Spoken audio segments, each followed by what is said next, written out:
তুমি দুনিয়ায় আল্লাহকে ভয় করো, আল্লাহকে স্মরণ করে নেশা থেকে নিজেকে আলাদা করো, নেশার সাথে তোমাকে সম্পৃক্ত করো না। তোমার জন্য আল্লাহ পাক 1-2 বোতল মদ নয়, 1-2 বোতল মদের ব্যবস্থা করেন নাই। কিয়ামতের দিন যদি তুমি জান্নাত পাও, আল্লাহ তোমার জন্য ঘোষণা দিয়েছেন ওয়া আনহারুম মিন খামরিল লাযযাতিল লিশশারিবিন। আমার যে বান্দা পৃথিবীতে নেশা করে নাই, সিগারেট খায় নাই, জুয়া খেলে নাই, মদের ধারে কাছেও যায় নাই, এই বান্দাগুলোকে ভালোবেসে বেসে আনহারুম মিন খামর, আমি আল্লাহ জান্নাতের মধ্যে একটা নদীর আলোচনা হলে নাহরুন শব্দ আসতো, আনহার হলো নাহরুনের বহুবচন।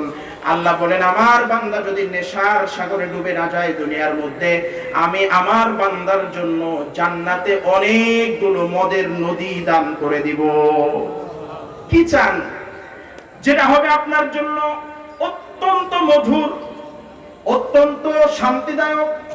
আজকের মদ খেয়ে মাতাল হয়, জান্নাতের মদ খেয়ে মাতাল হবে না। জান্নাতের মদ শুধু শান্তি আর শান্তি।